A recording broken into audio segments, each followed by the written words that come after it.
बिस्मिल्लाहिर्रहमानिर्रहीम। अस्सलाम वालेकुम। कैसे हैं आप? सब उम्मीद करती हूँ सब ठीक ठाक होंगे, खैरियत से होंगे। मैं हूँ निसा अंसारी और आप देख रहे हैं निसा लव कुकिंग। निसा लव कुकिंग में आज मैं आप लोगों के साथ फालसे का शरबत है इसकी रेसिपी शेयर करूँगी, क्योंकि आप लोगों को पता है कि जो गर्मी है ना, फल्ला इतनी अरूज पे आना, तो आप लोगों को जब भी आप घर से बाहर जाएँ तो घर आके आपका दिल करता है कुछ ठंडा सा और मीठा सा पीने को। तो मैं आपको बताऊँगी कि आप लोग फालसे का शरबत, अच्छा बहुत सारे लोग ना इसको बनाकर फ्रीज़ भी कर लेते हैं, लेकिन मुझे वो इसका जो टेस्ट है ना वो बिल्कुल भी नहीं पसंद। मतलब कि फ़्रेश जो आप लोग बना के पीते हैं उसका तो आपको पता है कि कितना ज़बरदस्त सा टेस्ट निकलता है। यहाँ पर जी मैंने एक दिन पहले ही ऐसे फ़ालसा मंगवा के इसको अच्छे से वॉश करके हल्का सा इसको ड्राई करना है। उसके बाद आप लोगों ने इस तरह से इसको फ्रीज़ कर लेना है। जब भी आप लोग किसी किस्म का शरबत बनाएं या आप लोग जूस बनाएं, जब आप लोग उस फ्रूट को फ्रीज़ कर लेते हैं ना, उसका टेस्ट जो बहुत मज़े का बनता है। मतलब कि आप लोगों को बहुत ज़्यादा इसमें बर्फ़ शामिल नहीं करनी पड़ती, जिससे आपका जो टेस्ट है ना जूस का वो थोड़ा चेंज हो जाता है। इसलिए मैं तो हमेशा ऐसे ही फ्रीज़ करके कोई भी फ्रूट है ना तो उसका अगर शेक है या जूस इसी तरह से बनाती हूँ। यहाँ पर मैंने तकरीबन 1 कटोरी भर के इसमें फालसे की डाली थी।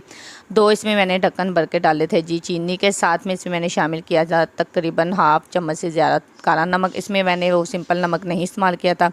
उसके बाद आप लोगों ने इसमें ठंडा पानी इस्तेमाल कर लेना है, मतलब कि फ्रिज का ठंडा पानी। उसमें आप लोगों ने लास्ट में सिर्फ आप लोगों ने इसमें बर्फ़ शामिल करनी है। इसको आप लोगों ने अच्छे से ब्लेंडर में डाल के इसको ब्लेंड कर लेना है, ताकि इसका जो सारा वो मटीरियल है वो अच्छे से बन जाए।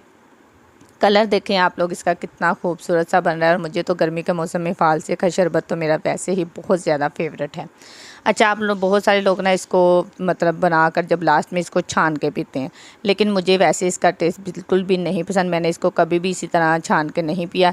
इसी तरह आप लोगों ने इसके अंदर जी बर्फ़ के छोटे छोटे से क्यूब डालने हैं मज़ीद इसको ठंडा करने के लिए। और जो हम लोगों ने फालसे का जूस बनाया था वो सारा इसके अंदर आप लोगों ने डाल देना है। इसको खूब सारा ठंडा करके आप लोगों ने सर्व करना है। तो आपके घर वालों को ये रेसिपी बहुत ही पसंद आएगी, क्योंकि हमारे घर में तो इसको बहुत ही शौक़ से पिया जाता है और तकरीबन हमारे घर में ये डेली ही बनता है। लुक देखें आप लोग इसकी कितनी खूबसूरत से बनी है। अब हम लोग इसको डिश आउट करेंगे।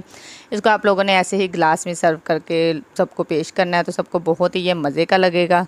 मैंने यहाँ पर इसको बिल्कुल भी नहीं छान के मतलब इस्तेमाल किया। मैं इसी तरह से इसको पीती हूँ और आप लोग भी इसको इसी तरह से बनाकर मतलब पियेंगे ना तो इसका जो टेस्ट है बहुत ही मज़े का बनता है।